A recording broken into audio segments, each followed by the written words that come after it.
서초동 한복판에 위치한 제 아파트 현관문이 요란하게 울렸습니다. 텔레비전에서 나오는 저녁 드라마를 보다가 깜짝 놀라 몸을 일으켰어요.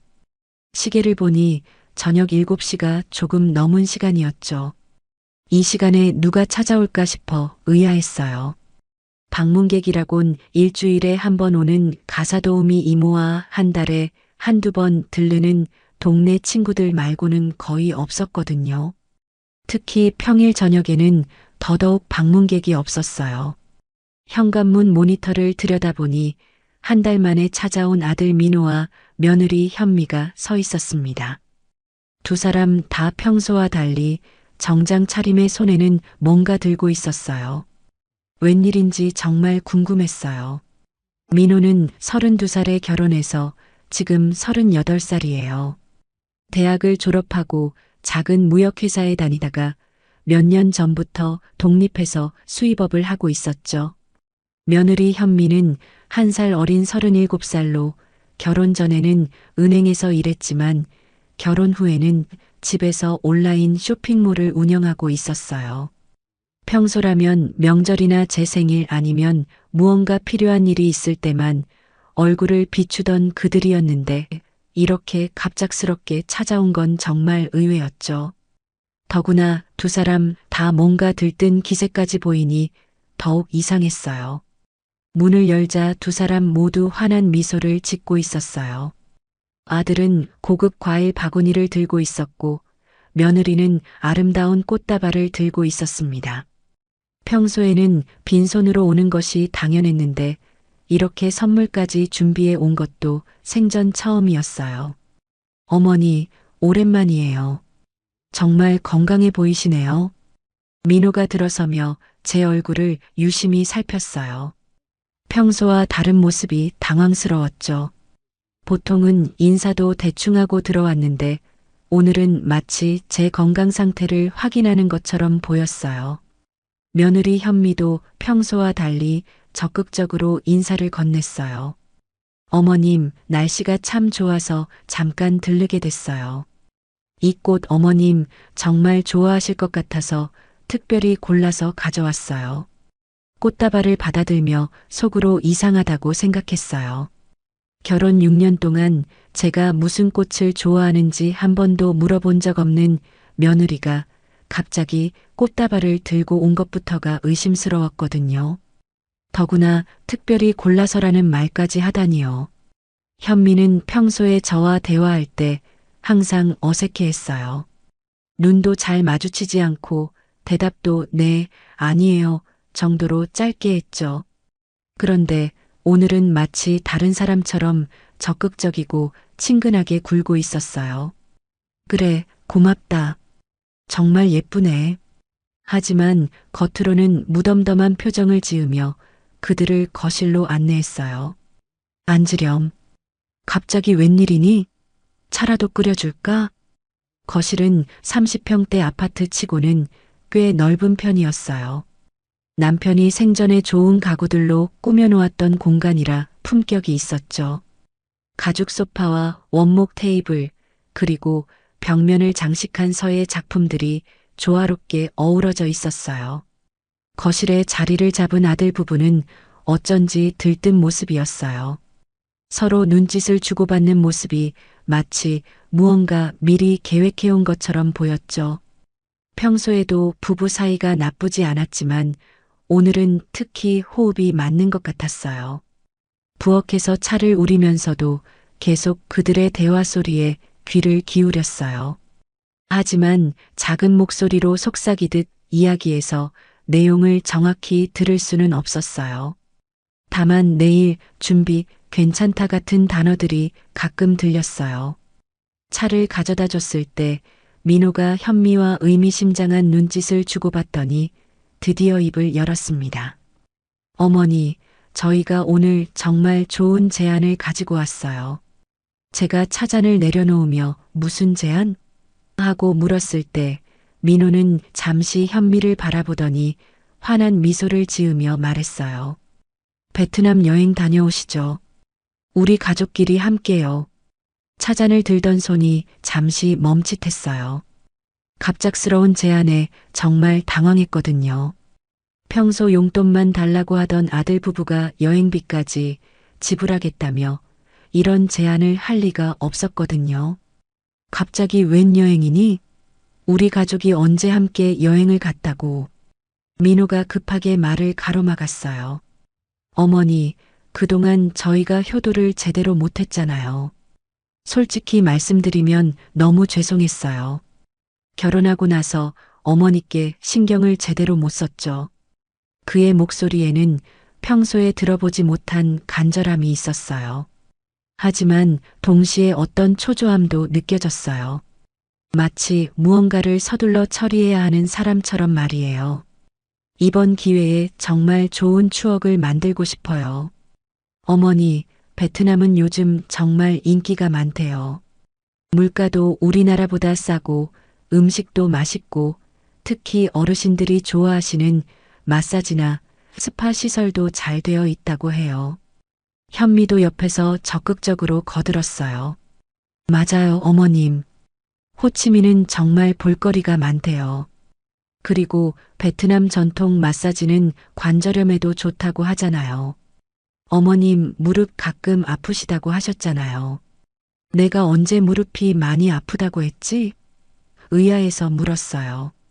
최근에 계단 오르내릴 때 무릎이 좀 뻣뻣하다고 한두 번 언급한 적은 있었지만 그 정도로 해외여행까지 권유할 만한 일은 아니었거든요. 어머님, 그냥 건강관리 차원에서요. 평소에 집에만 계시니까 기분 전환도 하시고.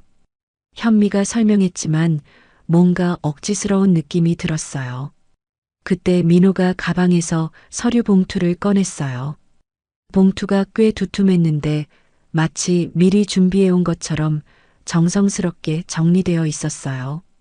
어머니, 사실 저희가 이미 어느 정도 준비를 해뒀어요. 민호가 봉투를 열며 말했어요. 여기 비행기 표도 있고 호텔 예약 확인서도 있어요. 다음 주 금요일 출발이에요. 서류들을 하나씩 꺼내 보여주는데 정말 놀랐어요. 항공료 영수증, 5성급 호텔 예약 확인서, 여행 일정표까지 모든 것이 완벽하게 준비되어 있었어요. 이 모든 걸 언제 준비했니? 서류들을 하나하나 살펴보며 물었어요. 지난주부터 준비했어요. 현미가 여행사에 가서 상담도 받고 어머니 연세 고려해서 일정도 여유롭게 짰어요. 민호가 자랑스러운 듯 말했어요. 현미가 또 다른 서류를 꺼내며 설명했어요. 어머님, 여기 보세요. 첫째 날은 호치민 시내 관광하고요. 둘째 날은 메콩델타 투어 가기로 했어요. 배 타고 강 구경하는 거예요. 정말 아름답다고 하더라고요. 그리고 셋째 날은 쿠치터널 구경하고 마지막 날은 쇼핑하고 마사지 받으시고. 민호가 이어서 설명했어요. 너무 갑작스러웠어요. 이렇게 구체적으로 계획이 다 세워져 있다니. 무언가 석연치 않은 느낌이 들었지만 한편으로는 혹시 정말 효도하려는 건가 하는 생각도 들었죠. 호텔도 정말 좋은 곳으로 잡았어요. 현미가 호텔 사진을 보여주며 말했어요. 수영장도 있고 스파도 있고. 어머님 정말 좋아하실 거예요. 사진을 보니 정말 고급스러운 호텔이었어요. 로비부터가 웅장하고 방도 넓어 보였어요. 이런 호텔이면 하루에 얼마나 나올까 싶을 정도였죠. 이런 좋은 호텔에 묵으면 돈이 얼마나 나올까? 걱정스럽게 물었어요. 어머니, 그런 걱정 마세요. 저희가 다 준비했다니까요. 민호가 손사래를 쳤어요. 어머니께서는 그냥 편하게 짐만 싸시면 돼요. 하지만 저는 여전히 의구심이 들었어요. 민호의 사업이 요즘 그렇게 잘 되는 것 같지 않았거든요. 몇 달 전에도 사업 자금이 부족하다며 용돈을 요청했던 적이 있었는데 갑자기 이런 비싼 여행을 제안한다는 게 이상했어요. 민호야, 너 요즘 사업은 잘 되고 있니? 조심스럽게 물었어요. 민호의 표정이 잠시 굳어졌다가 이내 밝아졌어요. 어머니, 걱정 마세요. 요즘 새로운 거래처가 생겨서 상황이 많이 좋아졌어요. 그래서 이번에 어머니께 효도할 수 있게 된 거예요. 정말이야? 그럼 다행이다. 하지만 뭔가 석연치 않은 느낌은 계속 들었어요. 현미가 또 다른 이야기를 꺼냈어요. 어머님, 베트남 음식도 정말 맛있대요. 쌀국수는 물론이고 월남쌈, 반미. 우리나라 사람 입맛에도 잘 맞는다고 해요. 그리고 어머님, 베트남은 날씨도 좋아요. 지금이 딱 여행하기 좋은 시기래요. 너무 덥지도 않고 비도 별로 안 온다고 하더라고요. 현미가 계속 설명했어요. 저는 서류들을 다시 한번 자세히 살펴봤어요. 정말 세심하게 준비되어 있었어요. 항공편도 오전 출발로 잡아서 여유 있게 갈 수 있도록 했고, 호텔도 공항에서 가까운 곳으로 선택했더군요. 근데 정말 너희 둘 다 함께 가는 거지? 일은 괜찮고? 다시 한번 확인했어요. 네, 어머니. 이번엔 정말 시간을 냈어요. 민호 오빠도 일정 다 정리했고, 저도 쇼핑몰 운영은 잠깐 중단하기로 했어요. 현미가 환하게 웃으며 대답했어요. 가족끼리 함께 여행 가는 거 정말 오랜만이잖아요. 사실 저희도 너무 기대돼요. 민호가 덧붙였어요. 그 말을 듣고 보니 정말 그랬어요. 민호가 결혼하고 나서 가족끼리 함께 여행을 간 적이 한 번도 없었거든요. 젊었을 때는 남편과 함께 여행을 자주 다녔어요. 제주도도 몇 번 가봤고 부산 온천 여행도 다녀왔죠. 하지만 남편이 세상을 떠난 후로는 혼자 멀리 나가는 것이 부담스러워서 거의 여행을 하지 않았어요. 생각해보니 정말 그렇네. 우리가 언제 함께 여행을 가봤나? 그럼 어떠세요, 어머니? 정말 좋은 기회잖아요. 현미가 기대에 찬 목소리로 물었어요. 하지만 여전히 마음 한구석에는 의심이 있었어요. 왜 하필 지금일까? 왜 갑자기 이런 제안을 할까? 평소 같으면 이런 돈 쓰는 일에는 인색했던 민호가. 민호야, 솔직히 말해봐. 이 여행 비용이 얼마나 나가는 거니? 직접적으로 물었어요. 어머니, 그런 걸 왜 물어보세요? 저희가 어머니께 효도하려고 하는 건데. 민호가 약간 당황한 듯 말했어요. 아니야, 그냥 궁금해서. 요즘 해외여행이 얼마나 비싼지. 대략 한 사람당 200만 원 정도 예상하고 있어요. 항공료, 호텔비, 식비, 쇼핑비까지 포함해서요. 현미가 대답했어요. 200만 원씩이면 3명이 600만 원이네. 제가 계산해서 말하자 민호가 고개를 끄덕였어요. 네, 맞아요. 하지만 어머니 걱정하지 마세요. 저희가 다 준비했다니까요. 600만 원이라. 적지 않은 돈이었어요. 민호가 몇 달 전에 사업 자금이 부족하다며 500만 원을 빌려달라고 했던 게 기억났거든요. 그때는 당장 현금이 없다며 며칠 기다려달라고 했었는데 갑자기 이런 큰 돈을 여행비로 쓴다는 게 이상했어요. 민호야, 너 정말 돈 괜찮은 거지? 무리하는 건 아니고? 어머니, 진짜 괜찮아요. 요즘 새로 시작한 사업이 잘 되고 있어서요. 베트남 업체와 직접 거래하게 됐거든요. 그래서 베트남도 한번 가보고 싶었어요. 일석이조죠. 아, 그래. 베트남 업체와 거래한다고? 그제서야 조금 이해가 됐어요. 네, 그래서 이번 여행이 더 의미가 있어요. 어머니 모시고 가면서 저도 현지 사정을 알아볼 수 있고요. 민호가 설명했어요. 현미도 거들었어요. 어머님도 해외여행 하신 지 오래됐잖아요. 이번 기회에 정말 좋은 추억 만들어요. 맞는 말이었어요. 남편과 마지막으로 해외여행을 간 게 10년도 더 전 일이었거든요. 그때 하와이를 가려고 계획했다가 남편이 갑자기 아파서 무산된 적이 있었죠. 그리고 비행 시간도 6시간 정도라서 그렇게 멀지도 않고요. 민호가 덧붙였어요. 점점 마음이 기울어지기 시작했어요. 사실 집에만 있다 보니 요즘 좀 답답했거든요. 생각해 볼게. 일단 이렇게 대답했어요. 어머니, 너무 오래 생각하지 마세요. 항공료도 이미 결제했고, 민호가 급하게 말했어요. 뭐, 벌써 결제했다고?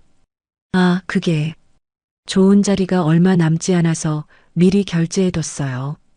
어차피 어머니께서 싫다고 하실 리 없잖아요. 민호가 어색하게 웃으며 말했어요. 이상했어요. 제 의견도 듣지 않고 미리 결제부터 한다는 게 그렇게 확신했니? 내가 동의할 거라고? 약간 언짢은 기색으로 물었어요. 어머니, 죄송해요. 그런데 정말 좋은 자리가 얼마 남지 않았거든요. 특히 이코노미 클래스 맨 앞자리. 현미가 변명하듯 말했어요. 게다가 취소하면 수수료도 많이 나와요. 그래서 민호가 말끝을 흐렸어요. 뭔가 이상한 느낌이 들었지만 한편으로는 아들이 나름대로 신경 써서 준비한 것 같아 미안한 마음도 들었어요. 그리고 사실 여행 자체는 나쁘지 않았거든요. 그래도 다음부터는 미리 말해라. 당사자 의견도 안 듣고 결정하면 어떻게 하니? 네, 어머니. 정말 죄송해요. 다음부터는 꼭 먼저 상의 드릴게요. 민호가 고개를 숙였어요. 현미가 조심스럽게 물었어요. 그럼 어머님 가주실 거죠? 잠시 생각해 봤어요. 정말 오랜만에 가족 여행이고 베트남도 한번 가보고 싶었거든요. 그리고 아들이 사업도 잘 된다고 하니 좋다. 가자. 결국 동의했어요. 어머니, 정말이요? 민호가 기뻐하며 물었어요. 응. 대신 조건이 있어. 너무 피곤한 일정은 하지 말고 내가 힘들다고 하면 중간에 쉬는 시간을 가져야 해. 당연하죠, 어머니. 어머님 편의를 최우선으로 생각할 거예요. 현미가 안심시켜 주었어요. 민호와 현미가 환한 미소를 지으며 서로 눈빛을 주고받는 모습이 보였어요. 뭔가 계획이 성공한 것처럼 기뻐하는 것 같았는데 그냥 여행이 성사되어서 기뻐하는 것이겠죠. 그럼 언제 출발이라고 했지? 다음 주 금요일 오전 10시 비행기예요. 9시까지는 공항에 도착해야 해요. 민호가 대답했어요. 그럼 일주일밖에 안 남았네? 네, 그래서 짐 준비하시는데 도움이 필요하시면 현미가 도와드릴게요. 아니다. 내가 알아서 할 수 있어. 그냥 뭘 준비해야 하는지만 알려줘. 현미가 미리 준비한 듯한 종이를 꺼내 주었어요. 어머님, 여기 준비물 리스트 적어뒀어요. 그런데 대부분 현지에서도 살 수 있으니까 많이 가져가실 필요는 없어요. 리스트를 보니 정말 세심하게 적혀 있었어요. 여름옷, 편한 신발, 모자, 선크림, 상비약. 하나하나 체크리스트로 만들어져 있었어요. 이것까지 미리 준비해뒀구나. 정말 꼼꼼하네. 리스트를 보며 감탄했어요. 어머님이 편하시게 하려고요. 혹시 빠뜨리는 물건이 있으면 안 되니까요. 현미가 말했어요. 민호가 가방에서 또 다른 서류를 꺼냈어요. 어머니, 여기 여행자 보험 가입서도 있어요. 혹시 모르니까 미리 가입해뒀어요. 여행자 보험까지? 너희 정말 세심하구나. 어머님 안전이 가장 중요하잖아요. 현미가 웃으며 말했어요. 모든 게 너무 완벽하게 준비되어 있어서 오히려 의아할 정도였어요.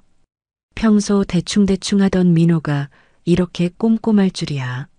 민호야, 그런데 왜 하필 베트남이야? 일본이나 중국도 가까운데.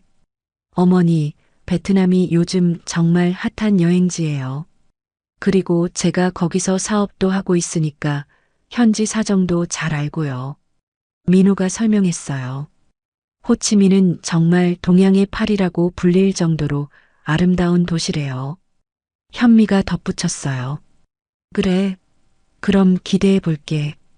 그때 민호가 갑자기 조심스럽게 말했어요. 어머니, 그런데 한 가지 부탁이 있어요. 무슨 부탁? 혹시 여행 중에 급한 일이 생길까봐 어머님 통장이랑 도장을 저희가 보관해도 될까요? 갑자기 이상한 느낌이 들었어요. 통장과 도장을 왜?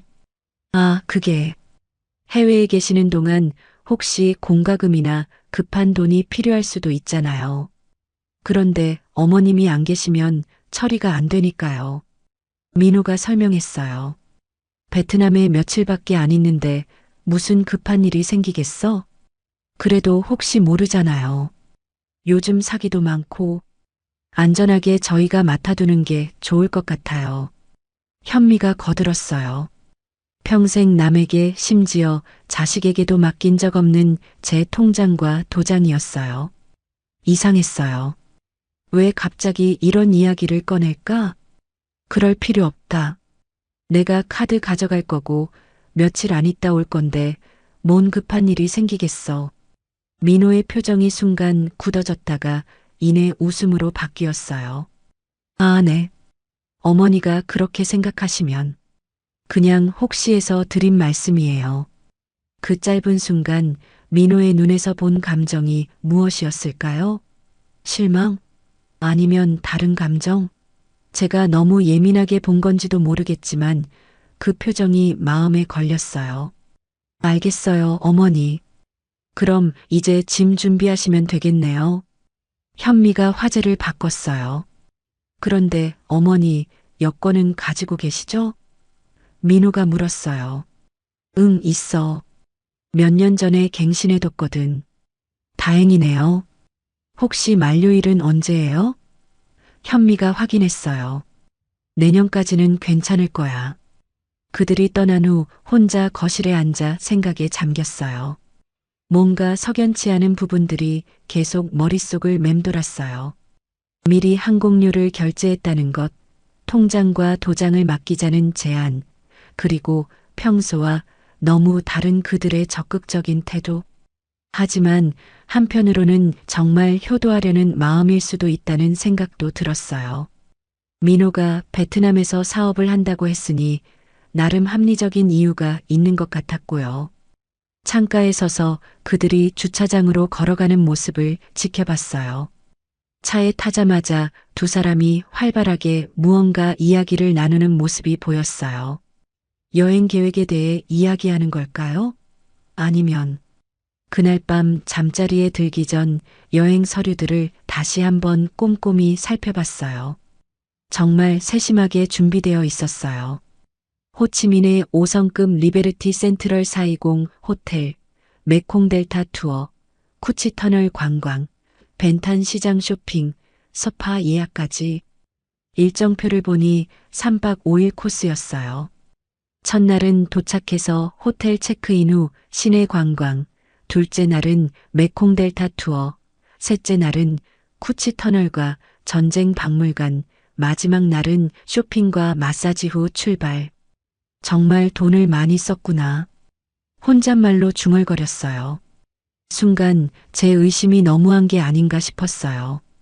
혹시 정말 아들이 사업이 잘 되어서 어머니에게 효도하려는 거라면 제가 너무 삐딱하게 보는 건 아닐까? 비행기 표를 손에 쥐고 있자니 가슴 한쪽이 무거우면서도 한편으로는 기대도 됐어요. 정말 오랜만에 가족 여행이니까요. 직감적으로 뭔가 이상하다는 느낌은 들었지만 머리로는 괜한 의심이라고 생각하려 했어요. 다음 날부터 본격적인 여행 준비를 시작했어요. 오랜만에 백화점에 가서 여행용 옷도 몇 벌 샀어요. 베트남은 더우니까 면 소재의 헐렁한 옷들과 편한 신발을 골랐죠. 준비물 리스트를 보며 하나씩 체크했어요. 상비약도 챙기고 선크림도 샀어요. 오랜만에 해외여행이라 설레는 마음도 있었어요. 여행 가방을 꺼내 짐을 챙기기 시작했어요. 20년도 더 된 가방이었지만 아직 튼튼했어요. 남편과 함께 하와이 여행을 가려고 샀던 건데 결국 그 여행은 무산되고 가방만 남았죠. 짐을 정리하면서 오래된 습관대로 비상금을 준비했어요. 현금 500만 원을 작은 봉투에 넣고 금반지 몇 개도 함께 작은 파우치에 담았어요. 그리고 그걸 여행 가방 안쪽 지퍼 주머니 깊숙이 숨겨 넣었어요. 평생을 살아오며 항상 비상 상황에 대비하는 습관이 있었거든요. 남편이 갑자기 세상을 떠난 후로는 더욱 그런 습관이 강해졌어요. 언제 어떤 일이 벌어질지 모르니까 항상 준비를 해두는 거였죠. 이런 돈까지 가져갈 필요가 있을까?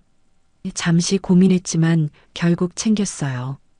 해외에서는 더욱 예상치 못한 일들이 벌어질 수 있으니까요. 출발 이틀 전 민호에게서 전화가 왔어요. 어머니, 짐 준비는 다 하셨어요? 응, 거의 다 했어. 혹시 도움이 필요하시면 현미가 가서 도와드릴 수도 있어요. 괜찮다. 내가 다 할 수 있어. 너희는 바쁠 텐데. 그리고 어머니. 민호가 잠시 말을 머뭇거리더니 다시 말했어요. 혹시 마음 바뀌신 건 아니죠? 정말 함께 가시는 거죠? 이상한 질문이었어요. 왜 갑자기 이런 걸 확인할까? 왜 그런 소리를 해? 가기로 했잖아. 아, 네. 그냥 확인차 여쭤본 거예요. 어머니께서 마지막에 마음 바뀌실까봐. 그런 걱정 말고 너희도 준비 잘해라. 네, 어머니. 그럼 모레 아침에 공항에서 만나요. 전화를 끊고 나서도 민호의 말투가 좀 이상했다는 생각이 들었어요. 왜 제가 마음을 바꿀까봐 걱정하는 걸까? 그리고 목소리에 왠지 모를 초조함이 섞여 있는 것 같았어요. 출발 전날 밤 잠자리에 들기 전에 모든 준비물을 다시 한번 점검했어요. 여권, 항공표, 신용카드, 현금, 옷가지들. 비상금이 든 파우치도 안전하게 숨겨져 있는지 확인했어요. 그날 밤은 잘 잠이 오지 않았어요. 설렘과 불안이 동시에 밀려왔거든요. 정말 오랜만에 가족여행이라는 기대감도 있었지만 한편으로는 계속 마음 한구석에서 뭔가 이상하다는 신호를 보내는 것 같았어요. 남편의 사진을 바라보며 중얼거렸어요. 여보, 이번 여행 어떻게 생각해? 괜찮을까? 사진 속 남편은 여전히 따뜻한 미소만 지을 뿐이었어요. 다음 날 아침 일찍 일어나 마지막 준비를 마쳤어요. 가스밸브도 잠그고 전기 플러그도 뽑고 냉장고 안 상할 만한 음식들도 정리했어요. 며칠 동안 집을 비울 때 늘 하던 일들이었죠. 오전 8시에 택시를 불러 인천공항으로 향했어요. 약속 장소는 3층 출발층 H 카운터 앞이었어요. 30분 일찍 도착했는데 민호와 현미는 이미 와서 기다리고 있었어요. 어머니, 여기요. 민호가 손을 크게 흔들며 저를 맞이했어요. 두 사람 다 여행용 캐주얼 옷차림에 큰 캐리어를 끌고 있었어요. 평소보다 훨씬 밝아 보였어요. 특히 현미는 거의 들뜬 기색이었어요. 어머님, 일찍 오셨네요. 설레시죠? 현미가 제 캐리어를 받아들며 말했어요. 저도 베트남은 처음이라 정말 기대돼요. 너희가 더 일찍 왔구나. 많이 기다렸니? 아니에요. 저희도 방금 왔어요. 민호가 말했어요. 하지만 그들의 모습을 보니 꽤 오래 기다린 것 같았어요. 이미 커피를 마신 흔적도 있었고요. 체크인 카운터로 향하면서 민호가 말했어요. 어머니, 좌석은 저희가 미리 배정받았어요. 어머님은 창가 자리로 해드렸어요. 고맙다. 창밖 구경하는 걸 좋아하거든. 체크인을 마치고 출국장으로 향했어요. 출국 수속을 받으면서 현미가 계속 제게 친절하게 안내해 줬어요. 어머님, 여권 준비하세요. 아, 이쪽으로 오세요. 평소에는 말도 별로 안 섞던 며느리가 오늘은 정말 적극적이었어요. 마치 완전히 다른 사람이 된 것 같았죠. 출국 수속을 마치고 탑승구로 가는 길에 면세점들을 구경했어요. 어머님, 뭐 필요한 거 있으시면 말씀하세요. 현미가 말했어요. 괜찮다. 필요한 건 다 챙겨왔어. 탑승구 근처에서 기다리면서 민호와 현미가 자주 서로 눈빛을 주고받는 것을 봤어요. 그리고 가끔 작은 목소리로 뭔가 이야기를 나누곤 했죠. 여행 일정에 대한 이야기인 것 같았지만 정확히 들리지는 않았어요. 내일 일정 어떻게 되지? 제가 물었어요. 어머니, 내일은 일단 호텔 체크인하고 점심 먹고 오후에 시내 관광 간단히 하기로 했어요. 민호가 대답했어요. 너무 무리하지 말고 천천히 하자. 당연하죠. 어머님 편의가 최우선이에요. 현미가 웃으며 말했어요. 드디어 탑승 시간이 되었어요. 비행기에 오르면서 정말 오랜만에 해외여행이라는 실감이 났어요. 비행기 안에서 제 자리는 창가였고 민호와 현미는 제 양쪽에 앉았어요. 이륙하면서 창밖으로 보이는 서울의 풍경을 바라보니 정말 오랜만에 여행이라는 실감이 났어요. 어머니, 편하세요? 민호가 물었어요. 목베개 필요하시면 말씀하세요. 괜찮다. 고마워. 약 6시간 30분의 비행시간 동안 아들 부부는 정말 친절했어요. 물을 가져다 주고 담요도 덮어주고 기내식도 챙겨주고 평소에는 상상도 할 수 없는 대접이었죠. 특히 현미가 그랬어요. 어머님, 이거 드셔보세요. 맛있어요. 어머님, 너무 춥지 않으세요? 어머님, 불편한 거 있으시면 언제든 말씀하세요. 처음에는 고마웠지만 시간이 지날수록 뭔가 부자연스럽다는 느낌이 들었어요. 마치 누군가에게 보여주기 위해 연기하는 것 같은 느낌이랄까요? 그리고 이상한 건 두 사람이 계속 서로 눈짓을 주고받는다는 거였어요. 제가 잠들었나 확인하는 듯한 시선도 자주 보냈고요. 그럴 때마다 뭔가 수상한 기분이 들었어요. 현미야, 너 오늘 왜 이렇게 친절하니? 솔직하게 물어봤어요. 어머님, 그게 무슨 말씀이세요? 평소에도 친절했잖아요. 현미가 당황한 기색으로 대답했어요. 평소에 너 나한테 말도 별로 안 했잖아. 그건 어머님께서 어려워 보이셔서 어떻게 말씀드려야 할지 몰랐어요. 이번 여행을 계기로 더 가까워지고 싶어서 그래요. 그럴듯한 대답이었지만 여전히 어색한 느낌은 지워지지 않았어요. 몇 시간 후 기내식이 나왔어요. 현미는 제 식사까지 정리해주며 극진히 챙겨줬어요. 어머님, 편안하게 주무세요. 베트남 도착하면 제가 다 안내해 드릴게요. 비행기의 진동과 따뜻한 차를 마신 효과 때문인지 서서히 잠이 들었어요. 하지만 완전히 깊게 잠든 건 아니었어요. 반쯤 깬 상태에서 주변 소리들이 희미하게 들렸죠. 그때 민호와 현미가 작은 목소리로 뭔가 이야기하는 소리가 들렸어요. 계획대로, 내일, 시장에서 같은 단어들이 희미하게 들렸지만 정확한 내용은 알 수 없었어요. 하지만 뭔가 이상하다는 느낌이 더 강해졌어요. 왜 제가 잠든 사이에 계속 속닥거리는 걸까? 그렇게 몇 시간이 지나고 드디어 베트남 호치민 공항에 착륙했습니다. 창밖으로 보이는 낯선 동남아의 풍경이 신기했어요.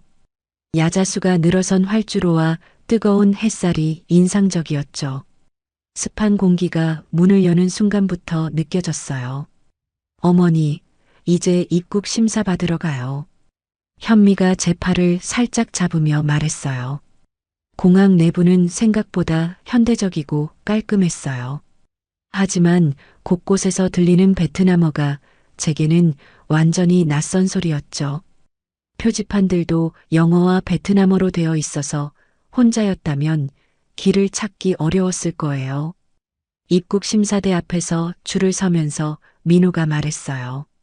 어머니, 여권 준비하세요. 제가 옆에서 도와드릴게요. 심사관은 친절하게 여권을 확인하고 도장을 찍어줬어요. 별다른 문제 없이 통과했죠. 이제 짐 찾으러 가요.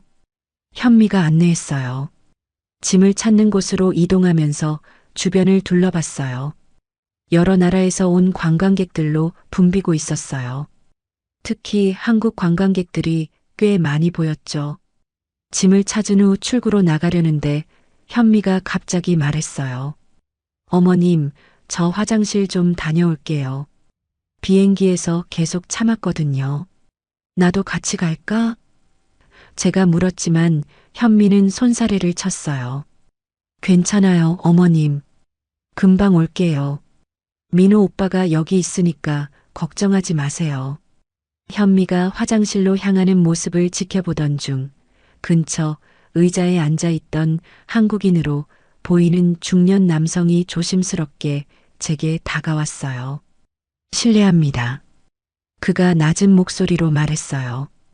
혹시 저분들과 함께 오신 분 맞나요? 갑작스러운 말에 당황했어요. 네.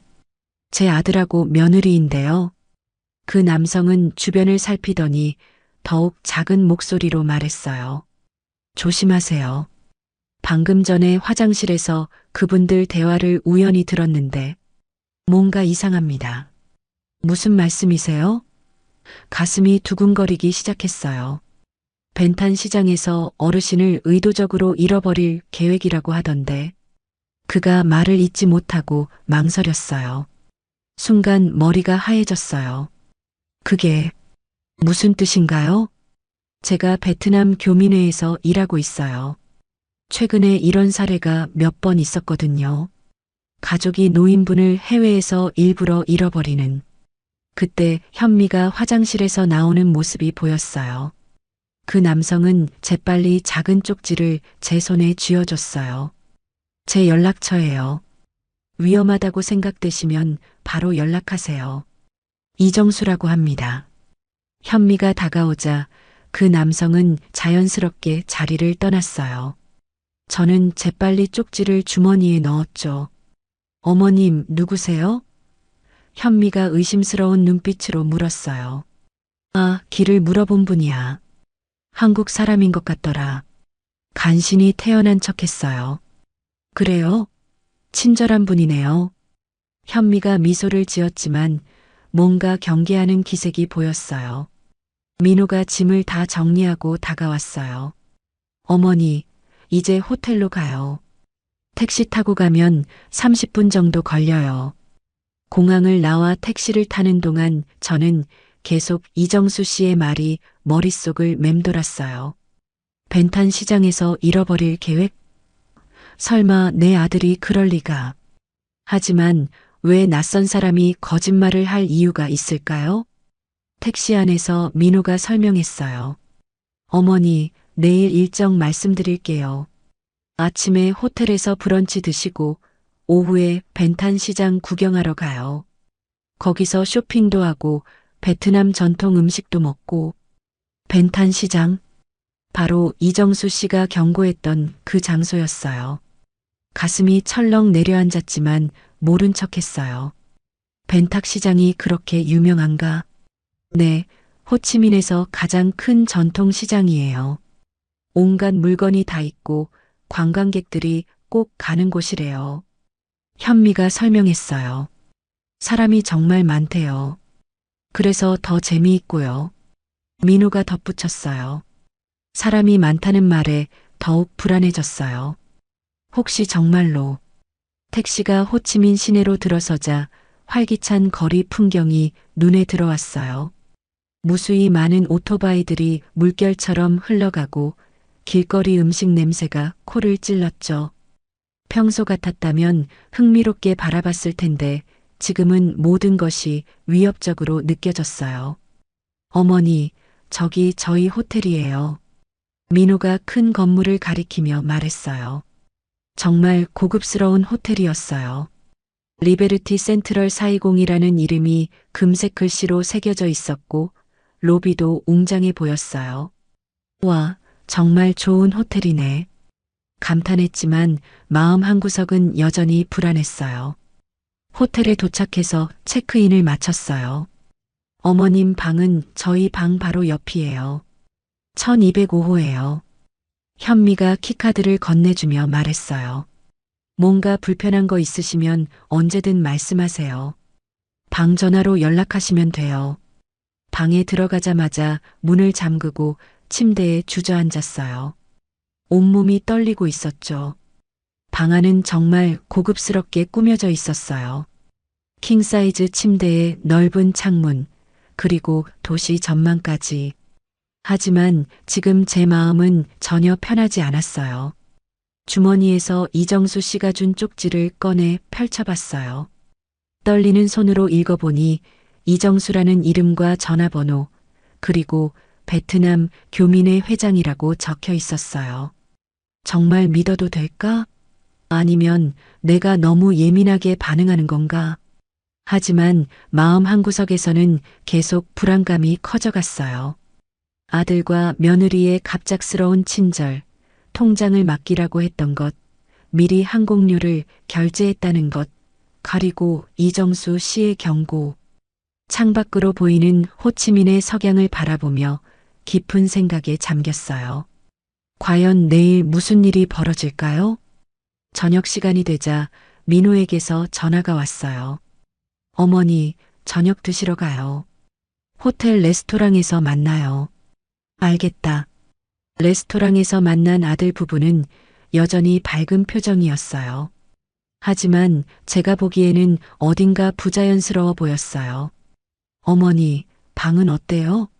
편하시죠? 민호가 물었어요. 응, 좋다. 저녁을 먹으면서도 두 사람은 계속 내일 일정에 대해 이야기했어요. 어머니, 내일 벤탄 시장 정말 기대되지 않아요?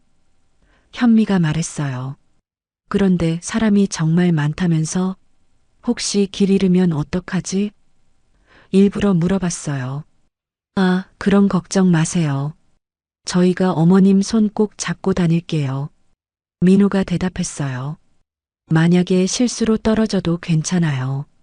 입구에서 만나기로 하면 되니까요. 현미가 덧붙였어요. 그 말을 듣는 순간 소름이 돋았어요. 마치 미리 그런 상황을 가정하고 있는 것 같았거든요. 저녁을 마치고 각자 방으로 돌아갔어요. 방에 들어가자마자 옆방에서 아들 부부의 목소리가 희미하게 들렸어요. 벽이 생각보다 얇았나 봐요. 귀를 기울이니 대화 내용이 조금씩 들렸어요. 내일 점심 먹고 나서 시장 입구에서 계획대로만 하면 더 이상 견딜 수 없어서 이정수 씨에게 전화를 걸기로 했어요. 화장실로 들어가 문을 잠그고 조심스럽게 번호를 눌렀어요. 여보세요? 친숙한 목소리가 들렸어요. 저 공항에서 만났던 김순자입니다.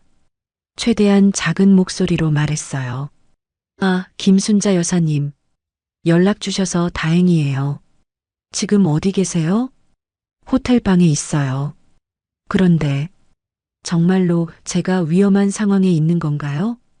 여사님, 죄송하지만 제가 화장실에서 들은 대화가 정확합니다.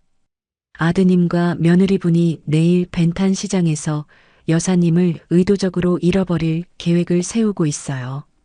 가슴이 철렁 내려앉았어요. 그게 정말인가요? 네, 안타깝게도요. 그들이 시장이 복잡해서 찾기 어려울 거다. 어머니 성격상 도움 요청하기 힘드실 거다. 이런 이야기를 하더군요. 눈물이 왈칵 쏟아질 것 같았지만 꾹 참았어요. 그럼 어떻게 해야 하죠? 우선 내일 벤탄 시장에는 절대 가시면 안 됩니다. 핑계를 대서라도 피하셔야 해요. 몸이 아프다고 하시든지. 하지만 아들과 며느리가 의심할 텐데. 여사님, 지금은 안전이 우선입니다. 그리고 가능하면 호텔에서 나오세요. 제가 도와드릴게요. 정말 제 아들이 그럴 리가. 말을 잇지 못했어요. 여사님, 최근에 이런 사례가 늘어나고 있어서 저희 교민회에서도 주의 깊게 살펴보고 있거든요. 특히 재산이 많으신 어르신들이 표적이 되고 있어요. 재산을 노리고, 네, 해외에서 실종되면 7년 후에 사망 처리가 가능하거든요. 그러면 상속이 더 이상 들을 수 없었어요. 정말로 내 아들이 나를 죽은 사람으로 만들려고 했다니. 내일 어떻게 하면 될까요? 아침 일찍 산책한다고 하시고 호텔에서 나오세요. 로비에서 기다리고 있을게요. 그리고 중요한 서류나 돈은 꼭 챙기세요. 알겠습니다. 그리고 여사님, 절대로 그들에게 눈치채이시면 안 됩니다. 지금까지처럼 자연스럽게 행동하세요. 전화를 끊고 나니 온몸이 떨렸어요. 정말로 내 아들이, 내 며느리가 나를 버리려 한다니. 화장실 거울에 비친 제 모습은 창백했어요. 하지만 이제 울고 있을 시간은 없었어요. 내일 아침이면 탈출해야 하니까요. 화장실에서 나와 가방을 점검했어요. 비상금 파우치와 여권, 카드를 다시 확인했죠. 침대에 누웠지만 잠이 전혀 오지 않았어요. 머릿속에는 온갖 생각들이 맴돌았어요. 어린 시절 민호를 업고 다니며 키웠던 기억, 결혼식 날 행복해하던 모습, 그리고 오늘 이정수 씨에게 들은 충격적인 이야기까지. 내가 뭘 잘못했길래 아들이 나를 이렇게 대하려 하지? 자책감이 밀려왔어요. 혹시 제가 너무 엄격했나? 돈만 주고 정작 사랑은 제대로 주지 못한 건 아닐까? 하지만 곧 그런 생각을 떨쳐냈어요. 어떤 이유가 있어도 부모를 이렇게 버리는 건 용서할 수 없는 일이니까요. 새벽 5시쯤 되어서야 간신히 잠이 들었는데 6시 30분에 알람을 맞춰뒀어요. 7시면 민호 부부가 깰 테니까 그 전에 움직여야 했어요. 알람이 울리자마자 조용히 일어났어요. 가장 중요한 물건들을 작은 가방에 챙겼어요. 여권, 비상금 파우치, 카드, 그리고 몇 벌의 옷까지. 큰 캐리어는 두고 가야 했지만 어쩔 수 없었어요. 복도로 나오기 전에 문에 귀를 대고 들어봤어요. 옆방은 조용했어요. 아직 잠들어 있는 것 같았죠. 발소리를 최대한 죽이며 엘리베이터로 향했어요. 복도를 걸으면서도 계속 뒤를 돌아봤어요. 혹시 민호나 현미가 나올까 봐서요. 엘리베이터 문이 열렸을 때 안도감이 밀려왔어요. 1층 로비로 내려가는 동안 가슴이 쿵쾅거렸어요. 로비에 내려가니 이정수 씨가 벌써 기다리고 있었어요.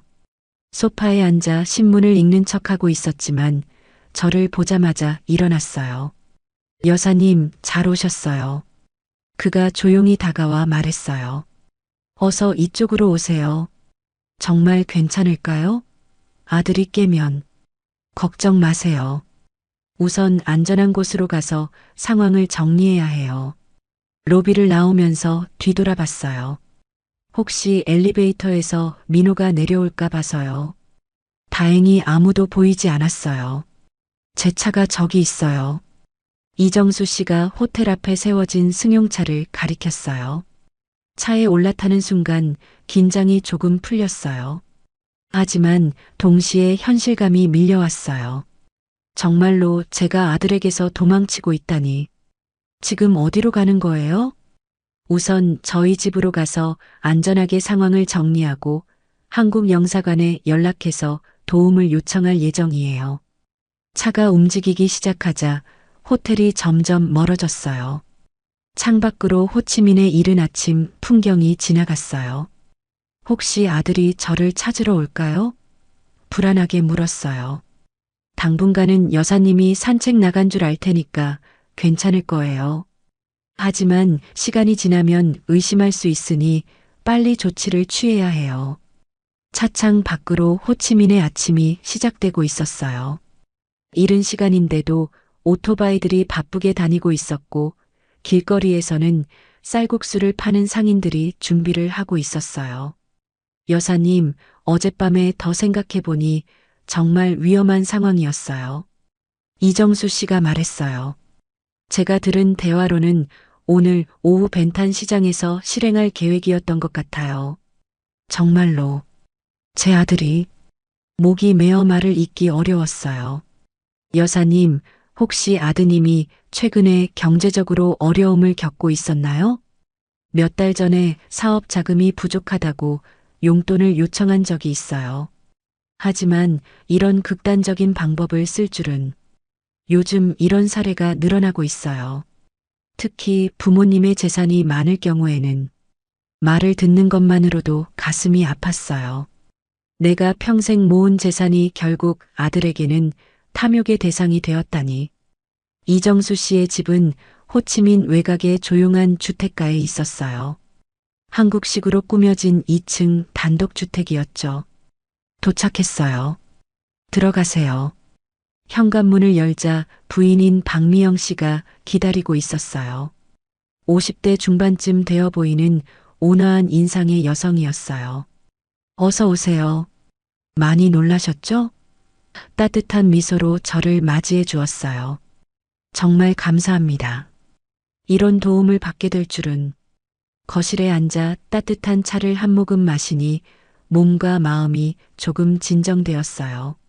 낯선 나라에서 이렇게 동포의 도움을 받다니. 고마움과 동시에 서러움이 밀려왔어요. 여사님, 우선 한국에 있는 변호사님께 연락하세요. 재산 보호 조치를 취해야 해요. 이정수 씨가 국제 전화를 걸 수 있게 도와주었어요.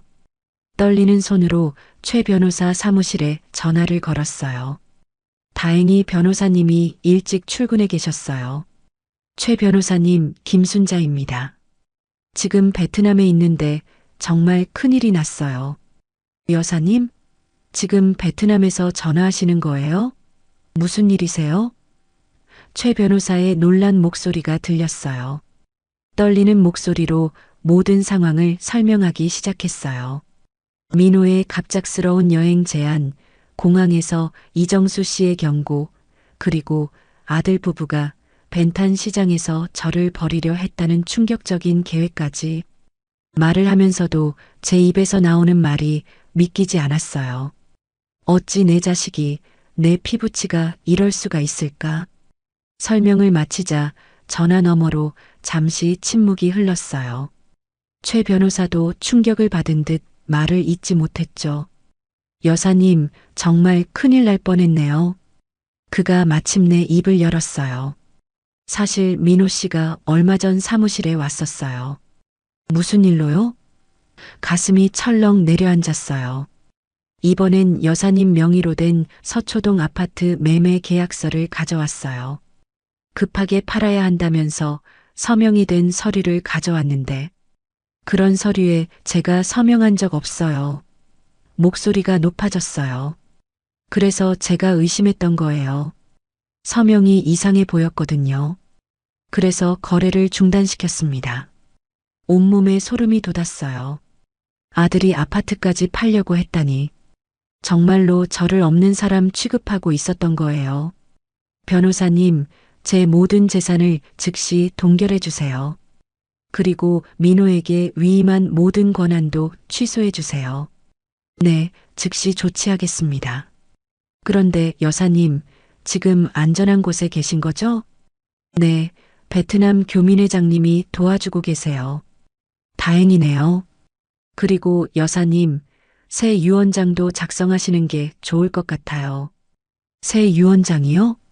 네, 이런 상황에서는 확실하게 의사를 표시해 두시는 게 안전해요. 알겠어요. 그리고 민호에게는 한 푼도 주고 싶지 않아요. 모든 재산을 자식에게 버림받은 노인들을 위한 복지재단에 기부하고 싶어요. 이정수 씨와 박미영 씨가 제 결정을 지지하는 듯 고개를 끄덕였어요. 알겠습니다. 모든 조치를 취해드리겠습니다. 통화를 마치고 나니 조금 안심이 되었어요. 이제 적어도 제 재산은 안전하게 보호될 거라는 확신이 들었죠. 그때 이정수 씨의 전화가 울렸어요. 호텔에서 온 전화인 것 같았어요. 네, 교민의 이정수입니다. 아, 그래요? 김순자 여사님을 찾고 계신다고요? 이정수 씨가 침착하게 대답했어요. 전화기 너머로 민호의 다급한 목소리가 희미하게 들렸어요. 아마 호텔 직원을 통해 연락한 것 같았어요. 아직 연락을 받지 못했는데요. 혹시 찾으시면 바로 연락드리겠습니다. 이정수 씨는 자연스럽게 거짓말을 해줬어요. 전화를 끊고 나서 이정수 씨가 말했어요. 아드님이 호텔에 전화해서 여사님을 찾고 있대요. 아마 방에서 안 계신 걸 알고 당황한 것 같아요. 이제 어떻게 하죠? 불안하게 물었어요. 우선 영사관에 가서 상황을 신고해야 해요. 그리고 새 여권 발급도 받으셔야 할 것 같아요. 새 여권이요? 네, 기존 여권으로는 아드님이 추적할 수 있으니까요. 다른 신원으로 귀국하시는 게 안전할 거예요. 박미영 씨가 제 손을 잡으며 말했어요. 여사님, 걱정 마세요. 저희가 끝까지 도와드릴게요. 오전에 한국 영사관을 방문했어요. 영사관은 호치민 시내 중심가에 있었어요. 현대적인 건물이었지만 한국 국기가 걸려 있는 걸 보니 안도감이 들었어요. 영사관 직원에게 상황을 설명하자 40대 중반의 영사가 심각한 표정을 지었어요. 이런 경우가 요즘 늘어나고 있어요. 정말 안타까운 일이죠. 그가 말했어요. 긴급 여권 발급과 함께 한국 경찰에도 이 상황을 통보하겠습니다. 경찰에요? 네, 아드님의 행위는 명백한 범죄입니다. 서명 위조의 재산 갈취 시도, 그리고 해외에서 부모를 유기하려 한 것까지 반드시 처벌받아야 해요. 그 말을 듣는 순간 또다시 복잡한 감정이 밀려왔어요. 제 아들을 경찰에 신고한다니 상상도 못했던 일이었죠. 그런데 여사님, 증거는 있으신가요? 영사가 물었어요. 직접 들은 건 아니고 교민회장님이 들으신 건데 이정수 씨가 나서서 자세히 설명해 주었어요. 공항 화장실에서 들은 대화 내용, 그들의 계획, 그리고 최근 비슷한 사례들까지 충분한 정황 증거가 있네요. 일단 긴급 여권부터 발급해 드리겠습니다. 그날 오후 늦게 민호에게서 이정수 씨에게 직접 전화가 왔어요. 여보세요, 교민회장님이시죠? 저는 김순자의 아들 민호라고 합니다. 이정수 씨는 스피커폰으로 바꿔서 제가 들을 수 있게 해줬어요. 저희 어머니를 혹시 보셨나요? 어제 저녁부터 연락이 안 되고 있어요.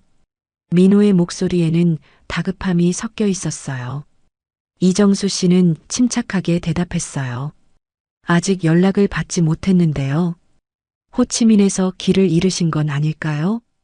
그게 호텔에서 나가신 것 같은데 어디로 가셨는지 민호가 말을 잇지 못했어요. 혹시 경찰에 신고는 하셨나요? 네, 이미 신고했어요. 그런데 베트남 경찰이 별로 적극적이지 않아서 제가 들고 있던 찻잔이 덜덜 떨렸어요. 정말로 그들의 계획대로 진행되고 있었던 거예요. 저를 실종으로 만들어서 걱정 마세요. 저희 교민회에서도 찾아보겠습니다. 혹시 연락받으면 바로 전화드릴게요. 정말 감사합니다. 부탁드려요. 전화를 끊고 나서 이정수 씨가 말했어요. 이제 확실해졌네요. 정말로 여사님을 실종으로 만들려는 계획이었어요. 그 순간 정말로 실감했어요. 내 아들이 나를 죽은 사람 취급하려 했다는 것을. 가슴이 찢어지는 것 같았지만 이제 더 이상 망설일 수 없었어요. 이틀 후 새 여권이 발급되었어요. 다른 항공사를 통해 한국행 티켓도 구매했어요. 민호와 현미가 예약했던 것과는 완전히 다른 항공편이었죠. 정말 감사합니다. 평생 잊지 못할 거예요. 이정수 씨 부부에게 작별 인사를 했어요. 부디 안전하게 귀국하시고 새로운 삶을 시작하세요. 박미영 씨가 제 손을 꼭 잡아주었어요. 그리고 여사님, 이 일이 끝나면 꼭 연락 주세요. 어떻게 되었는지 궁금해요. 베트남을 떠나는 비행기에서 창밖을 바라보며 생각했어요. 일주일 전에는 기대에 부풀어 이곳에 왔는데 이제는 탈출하듯 떠나게 되다니. 하지만 이 경험을 통해 깨달았어요. 이제 더 이상 누구를 위한 삶이 아닌 나 자신을 위한 삶을 살아야 한다는 것을요. 인천공항에 도착했을 때는 새벽 시간이었어요. 최 변호사가 마련한 차량을 통해 다른 출구로 조용히 빠져나왔어요. 혹시 민호가 공항에서 기다리고 있을지 모르니까요. 여사님, 정말 무사히 돌아오셔서 다행입니다. 최 변호사가 안도의 표정으로 저를 맞이했어요. 모든 조치는 어떻게 되었나요? 바로 사무실로 향하며 물었어요. 재산 동결은 완료했고 새 유언장도 준비해뒀습니다. 그리고 민호 씨가 어제 또 사무실에 왔었어요. 이번엔 경찰과 함께요. 경찰과요? 네, 여사님을 실종 신고했다면서 혹시 연락받은 적 있냐고 물어보더군요. 당연히 모른다고 했죠. 그 말을 듣는 순간 소름이 돋았어요. 정말로 저를 실종으로 만들어서 재산을 가져가려 했던 거였어요. 그리고 여사님, 한 가지 더 알려드릴 게 있어요. 민호 씨의 사업 상황을 알아봤는데 생각보다 훨씬 심각하더군요. 얼마나 심각한데요? 빚이 30억 가까이 됩니다. 그것도 사채까지 끼어 있어서 이자가 눈덩이처럼 불어나고 있는 상황이에요. 30억? 정말 큰 금액이었어요. 하지만 그렇다고 해서 부모를 버리는 게 정당화될 수는 없었죠. 이제 집으로 돌아가야겠어요. 여사님, 위험할 수 있어요. 아드님이 집에서 기다리고 있을지도 모르니까요. 괜찮아요. 이제 정면 승부를 봐야죠. 더 이상 도망치고 싶지 않거든요. 그날 오후 드디어 집에 도착했어요. 현관문을 열고 들어서니 예상대로 거실에 민호와 현미가 앉아 있었어요. 어머니. 민호가 벌떡 일어나며 달려왔어요. 어디 계셨던 거예요? 저희가 얼마나 걱정했는데. 걱정? 너희가 날 걱정했다고? 제 목소리는 예상외로 차분했어요. 어머니, 정말이에요. 호텔에서 갑자기 사라지셔서 얼마나 놀랐는지 몰라요. 현미도 울먹이며 말했어요. 베트남 경찰에도 신고하고 교민회에도 연락하고 정말 미칠 것 같았어요. 민호가 계속 설명했어요. 저는 거실 소파에 천천히 앉으며 말했어요. 그만해라. 이미 다 알고 있다. 둘의 얼굴이 순간 굳어졌어요. 벤탄 시장에서 나를 잃어버릴 계획이었지? 7년 후에 사망 처리해서 재산을 가져가려고? 민호가 당황한 표정으로 고개를 저었어요. 어머니, 무슨 말씀이세요? 그런 계획 같은 건. 그리고 나 몰래 아파트 팔려고 위조 서류까지 만들었지? 이제 더 이상 변명할 수 없다는 걸 깨달은 듯 민호와 현미는 바닥에 무릎을 꿇고 앉았어요. 어머니, 정말 죄송해요. 저희가 정신이 나갔었나 봐요. 민호가 고개를 숙이며 말했어요. 빚에 쫓기다 보니까 다른 방법이 없을 것 같아서. 현미도 울먹였어요. 빚? 저는 차갑게 말했어요. 30억이라는 거 다 알고 있다. 하지만 빚이 있으면 어머니에게 솔직하게 말하면 되잖아. 왜 이런 끔찍한 짓을 꾸몄어? 어머니가 도와주실 것 같지 않아서요. 민호가 떨리는 목소리로 대답했어요. 그리고 빚이 너무 커서 어떻게 말씀드려야 할지. 30억이면 내 전 재산에 비하면 충분히 해결할 수 있는 금액이야. 하지만 이제 그런 건 중요하지 않다. 제가 일어서며 단호하게 말했어요. 너희는 다시는 내 앞에 나타나지 마라. 어머니, 제발 한 번만 용서해 주세요. 민호가 울며 매달렸어요. 용서? 너희가 날 외국에서 버리려고 했는데? 죽은 사람 취급하려고 했는데? 그때 현관벨이 울렸어요. 미리 연락해둔 최 변호사가 도착한 거였어요. 김 여사님께서 결정하신 사항을 정식으로 통보하겠습니다. 변호사가 서류를 꺼내며 말했어요. 첫째, 김 여사님의 모든 재산은 노인복지재단에 기부됩니다. 둘째, 민호 씨와 현미 씨에게는 상속권을 인정하지 않습니다. 셋째, 이 결정에 대해 법적 이해 제기를 할 수 없습니다. 민호의 얼굴이 창백해졌어요. 어머니, 그럼 저희는 어떻게 살라고요? 그건 너희가 알아서 해라. 적어도 난 너희가 날 죽일 생각했다는 걸 알고도 여기서 이렇게 말하고 있잖아. 고마운 줄 알아라. 어머니, 저희 잘못했어요. 정말 후회하고 있어요. 현미가 계속 울며 빌었어요. 후회는 너희가 베트남에서 계획을 세울 때 했어야지. 현관문이 쾅 닫히는 소리와 함께 저와 아들 부부의 인연도 끝났어요. 74년 인생에서 가장 무거운 순간이었지만 동시에 해방감도 느꼈어요. 이제 더 이상 거짓된 가족의 탈을 쓴 사람들에게 휘둘리지 않아도 되니까요. 그날 밤 혼자 된 집에서 조용히 차를 마시며 생각했어요. 이제 새로운 인생이 시작되는 거구나. 그 일이 있고 정확히 1년 뒤 저는 이전과는 전혀 다른 삶을 살고 있었습니다. 우선 서초동 상가 건물을 처분해서 그 돈으로 희망노인복지센터를 설립했어요. 특히 자녀에게 버림받거나 소외된 어르신들이 편안하게 쉴 수 있는 시설을 만들었죠. 센터 개소식 날 많은 어르신들이 오셨어요.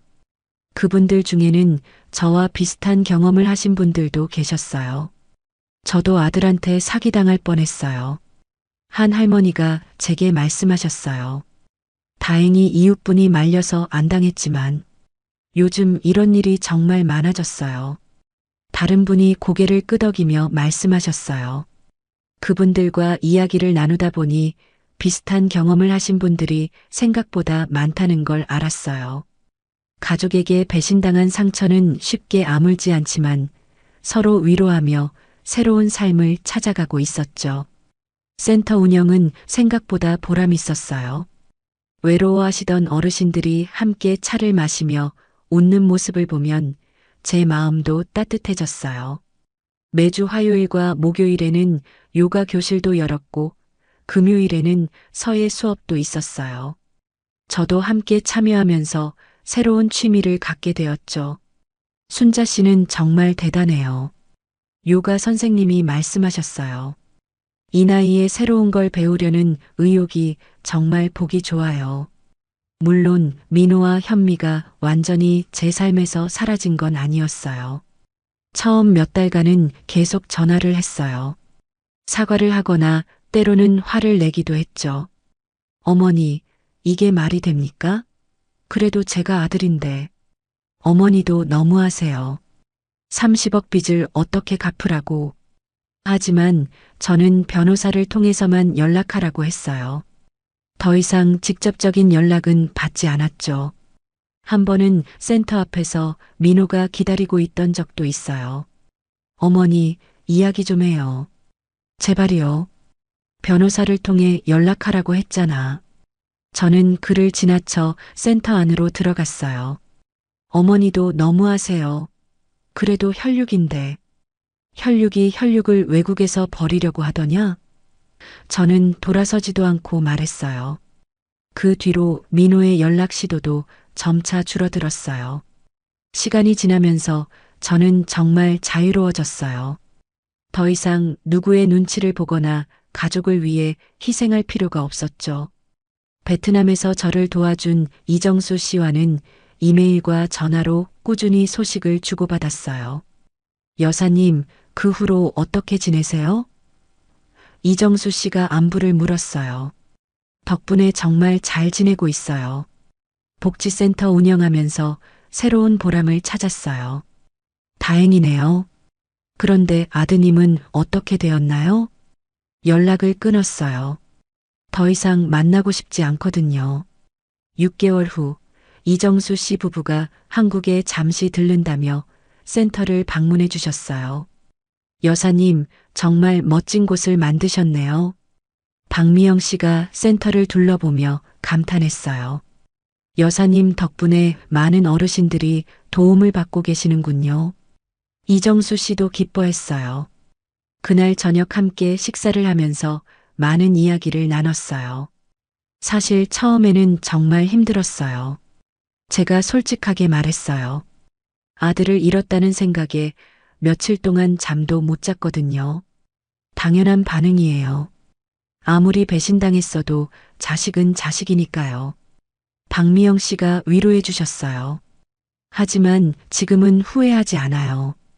오히려 이런 일이 있었기 때문에 진짜 제 인생을 찾을 수 있었던 것 같아요. 그림 교실에도 다니기 시작했어요. 처음에는 선 하나 제대로 그리지 못했지만 몇 달 지나니 제법 그럴듯한 풍경화를 그릴 수 있게 되었어요. 순자 씨, 정말 재능이 있으세요. 미술 선생님이 칭찬해 주셨어요. 혼자서도 여행을 다니기 시작했어요. 제주도도 다녀오고 경주도 다녀왔어요. 젊었을 때는 남편과 함께, 나이 들어서는 아들 가족과 함께만 여행할 수 있다고 생각했는데 혼자 하는 여행도 나름 의미가 있더라고요. 어머, 혼자 여행 다니세요? 센터에서 만난 한 할머니가 놀라며 물으셨어요. 네, 생각보다 재미있어요. 내가 가고 싶은 곳에 가서 보고 싶은 것만 보고 오니까요. 저도 한번 해보고 싶은데 용기가 안 나네요. 같이 가실래요? 다음에 부산 여행 계획하고 있는데 이렇게 새로운 친구들도 많이 사귀게 되었어요. 어느 봄날 센터에서 소규모 음악회가 열렸어요. 지역 대학생들이 자원봉사로 찾아와 연주를 해주는 자리였죠. 제가 짧은 인사말을 해야 했어요. 단상에 올라 어르신들을 바라보며 말했습니다. 저도 얼마 전까지는 외롭고 고통스러운 시간을 보냈습니다. 가족이라고 믿었던 사람들에게 배신당하고 세상에 혼자 남겨진 것 같은 절망감을 느꼈어요. 하지만 깨달았습니다. 인생은 내가 소중히 여기는 것들을 지켜내고 나 자신을 믿을 때 다시 꽃을 피운다는 것을요. 어르신들이 고개를 끄덕이며 들어주셨어요. 74세의 새로운 시작이라니 처음에는 막막했습니다. 하지만 여러분과 함께하면서 알게 되었어요. 나이는 숫자일 뿐이고 진짜 중요한 건 마음가짐이라는 것을요. 오늘 이 음악회가 여러분 마음속에도 작은 희망의 씨앗이 되기를 바랍니다. 박수가 터져 나왔고 어르신들의 환한 얼굴을 보니 저도 울컥했어요. 내가 이렇게 달라질 줄 누가 알았을까? 1년 전만 해도 저는 베트남에서 버림받고 절망에 빠져 있었는데 이제는 다른 사람들에게 희망을 전하는 사람이 되었어요. 그렇게 지내는 동안 과연 제 선택이 옳았는가 하는 의문이 들 때도 있었어요. 가끔 손자를 떠올리면 마음이 짠했어요. 민호와 현미 사이에 7살 된 아들이 있거든요. 이미 최 변호사와 상의해서 손자를 위한 신탁 계좌도 만들어뒀어요. 성인이 되면 조건 없이 사용할 수 있게 해놓았어요. 혹여 그 아이가 어른이 되었을 때 할머니인 제가 어떤 삶을 살았는지 궁금해한다면 그때는 솔직하게 제 이야기를 해주고 싶어요. 어느 날 센터에서 봉사활동을 마치고 집으로 돌아오는 길이었어요. 버스 정류장에서 버스를 기다리고 있는데 갑자기 누군가 제 어깨를 툭 쳤어요. 돌아보니 현미였어요. 1년 만에 보는 며느리는 많이 초췌해져 있었어요. 어머님, 현미가 떨리는 목소리로 말했어요. 저는 아무 말 없이 그녀를 바라봤어요. 어머님, 정말 죄송해요. 저희가 너무 끔찍한 일을 했어요. 매일 후회하고 있어요. 지금 와서 후회해서 뭐하니? 어머님, 민호가 남편이 많이 아파요. 스트레스 때문에 위궤양도 생기고 우울증도 심해졌어요. 그 말을 듣는 순간 마음이 조금 흔들렸어요. 아무리 배신당했어도 제가 낳고 키운 자식인데. 하지만 곧 마음을 다잡았어요. 그건 너희가 감당해야 할 일이야. 저는 차갑게 말했어요. 나를 베트남에서 버리려고 할 때는 생각 안 했니? 어머님, 제발. 한 번만 만나주세요. 남편이 정말 많이 반성하고 있어요.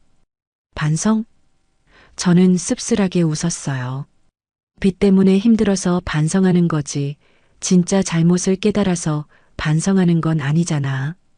현미의 눈에서 눈물이 흘러내렸어요. 어머님, 정말 죄송해요. 저희가 정말 나쁜 짓을 했어요. 하지만 뭐, 그래도 가족인데. 그때 마침 버스가 도착했어요. 저는 현미를 돌아보지도 않고 버스에 올랐어요. 어머님, 현미가 뒤에서 부르는 소리가 들렸지만 뒤돌아보지 않았어요. 집에 돌아와서도 현미의 말이 계속 머릿속을 맴돌았어요. 민호가 아프다고. 하지만 그게 제 잘못인가요? 그들이 선택한 길의 결과를 감당하는 것 뿐이에요. 그날 밤 남편의 사진을 바라보며 혼잣말했어요. 여보, 내가 너무 냉정한 걸까? 그래도 내가 낳은 아들인데. 하지만 곧 고개를 저었어요. 아니에요. 제가 냉정한 게 아니라 그들이 너무 잔인했던 거예요. 며칠 후 최 변호사에게서 전화가 왔어요. 여사님, 민호 씨가 또 사무실에 왔어요. 또요? 이번에는 사과하러 왔다고 하더군요. 어머님께 편지를 전해달라고. 편지요? 네, 받아보시겠어요? 잠시 고민했지만 결국 받아보기로 했어요. 궁금하기도 했고 어떤 변명을 늘어놓는지 보고 싶기도 했거든요. 편지를 읽어보니 민호의 절절한 후회와 사과가 적혀 있었어요. 빚 때문에 정신을 잃었었다는 것, 매일 악몽에 시달린다는 것, 어머니 없이는 살 수 없다는 것. 하지만 편지 어디에도 진짜 반성의 기색은 보이지 않았어요. 그저 자신들의 어려운 처지만 강조할 뿐이었죠. 편지를 다 읽고 나서 찢어버렸어요.